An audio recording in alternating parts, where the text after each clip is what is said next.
Hello जी। फिर से एक नई सुबह, एक नई दिन की शुरुआत। कल की तरह आज भी हमारे पास खाने के लिए नाश्ता या लंच में आप देखिए खीरा है। और आज तारीख हो गई है हमारी 16, फ्राइडे है आज, मई, 16 मई। कल से थोड़ा कम है, लगभग 500 ग्राम ये खीरा है, वो खरबूजा है।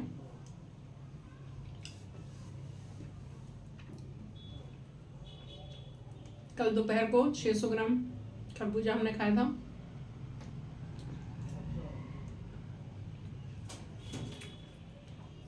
उसके बाद बाहर जाना था, आते आते लेट हो गए, 9 बज गए थे।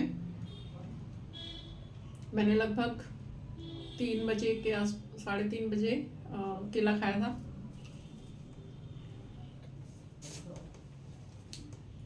दो केले। उसके बाद बिजी रही और उसके बाद फिर करीब 7:30 बजे दोबारा से 2 केले खाए थे और कुछ भी नहीं खाया। वहाँ गई थी, वहाँ उन लोगों ने ना चाय, बिस्किट, नमकीन वगैरह, लेकिन मैंने बिल्कुल स्पष्ट मना कर दिया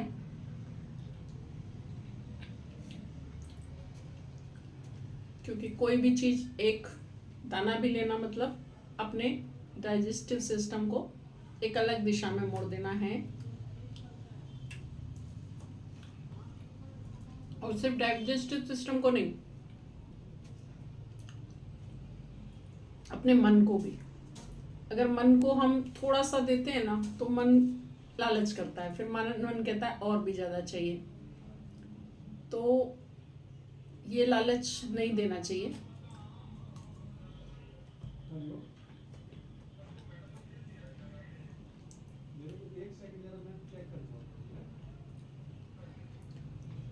देखिए, ये एक दिन में नहीं आई ये चीज़,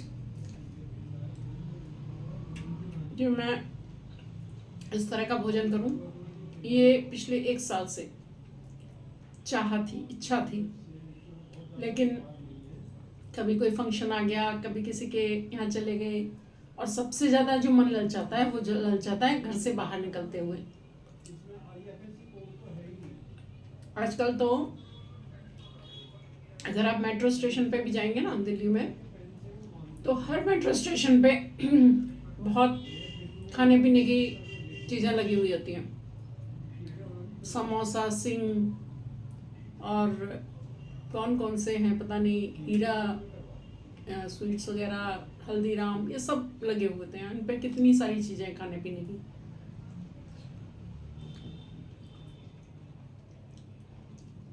और खाने पीने की तो हम सब शौकीन हैं। चाट किसको, बहुत ही कम कोई होगा जैसे पसंद ना हो, मुझे तो बहुत पसंद है। गोलगप्पे, भल्ला पापड़ी, सब कुछ पसंद है मुझे, और सब कुछ खाया भी है। और ये जानते हुए भी कि मतलब बढ़िया नहीं है। हम लोग मन के उसमें आ जाते हैं, चंगुल में फंस जाते हैं।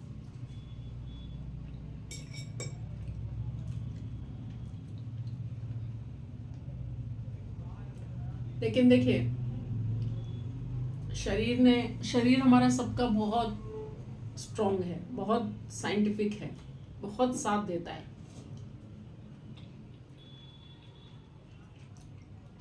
जब तक कि हम अति ना कर दें।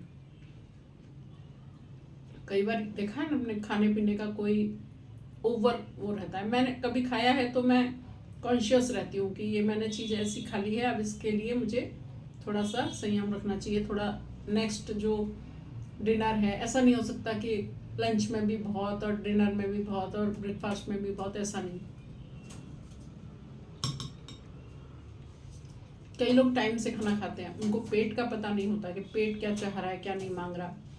उनका टाइम हो गया, उनको खाना चाहिए। लेकिन खाना हमारे पेट की स्थिति को देख के होना चाहिए, ना कि टाइम को देख के।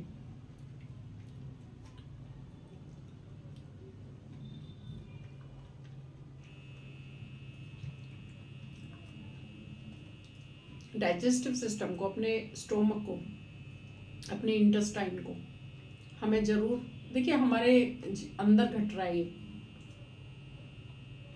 ऐसा कोई व्यक्ति नहीं है जो कुछ भी महसूस नहीं करेगा।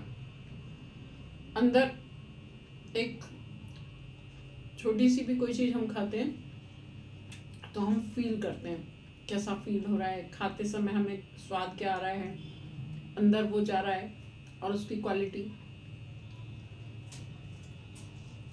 जितना भोजन कम पका होगा, आग के नज़दीक कम जाएगा, उतना ज़्यादा वो हमें ज़्यादा अच्छा पोषण देगा। जितना वो आग के नज़दीक जाएगा, और तलने भुनने में जहाँ पे आ गया भोजन, वहाँ तो लगभग ज़्यादा से ज़्यादा अपनी वो पौष्टिकता वो खत्म हो जाती है उसकी।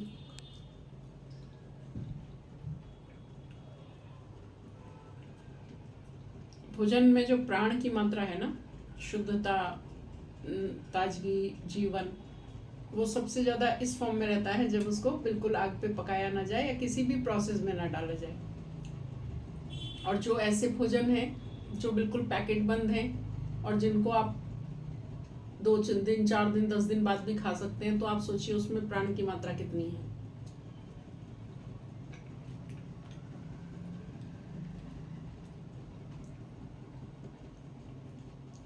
आपने देखा है घर में अगर दाल वगैरह भी रखी हो ना, उसमें भी कीड़े लग जाते हैं क्योंकि उसमें प्राण की मात्रा है।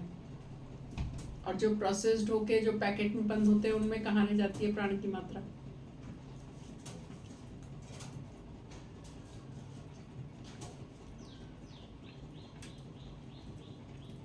देखिए 60 साल एक रिटायरमेंट की एज कही जाती है, हमारे देश में बताई जाती है।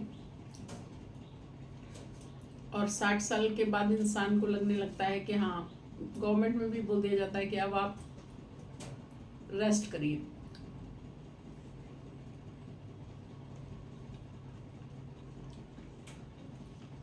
क्योंकि शरीर थक गया है। जीवन का लगभग 35-40 साल जो ऊर्जा का साल था, जिस समय पे पूरी ताकत थी शरीर के अंदर, वो दे दिया सेवा में। लेकिन मैं आपको बताऊं कि जीवन का अनुभव का सबसे अच्छा साल होता है 60 साल। बहुत बड़े बड़े काम किए हैं लोगों ने इस उम्र में आके, क्योंकि यहाँ एक ऐसा ठहराव आता है जीवन में जिसमें इंसान पीछे क्या किया है उसके बारे में सोचने के लिए तैयार हो जाता है, उसको समझने की समझ आ जाती है, पीछे अनुभव को वो महसूस कर पाता है कि, और उससे बहुत कुछ सीखा है उसने। और